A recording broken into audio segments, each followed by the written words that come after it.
If you've been watching the series here, we're up to HB-1B low transmit power number 9. So it turns out that the good radio turned out to be not the good radio anymore after some experimentation. And I'll show you a couple of things. So we'll put the Klein on diode mode here. So here's the first thing. So if you check up here, here's a quick representation of the output. There's the final output transistor. It's fed by a 10 microhenry choke in the collector lead that goes out to C7 to the filters. There's also a Zener diode protection across the collector.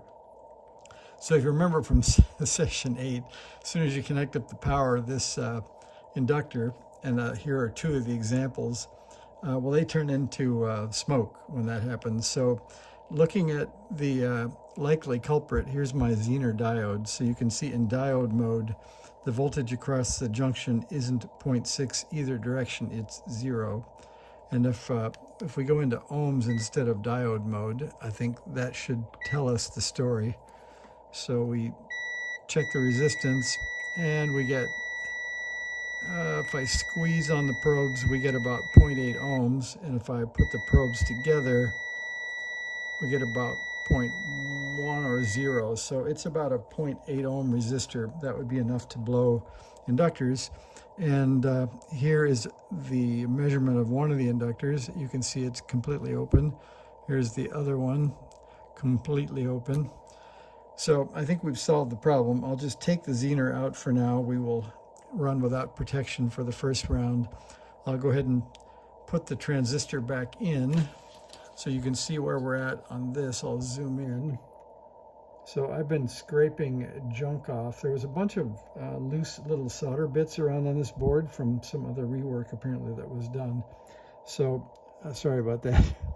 I'm just going to grab a tool. So I have my favorite rework tool here. Let me zoom back again before I pull out your eyes.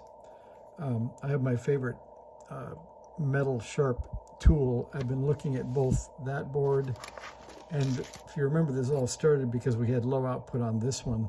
This one also had a whole bunch of solder sort of blasted around in various little dots here and there. The boards are slightly different. This one has an emitter lead here, actually in the traces. This one has, if you look on the bottom, here's the emitter. You can actually see the ground. Let me see if I can get that for you.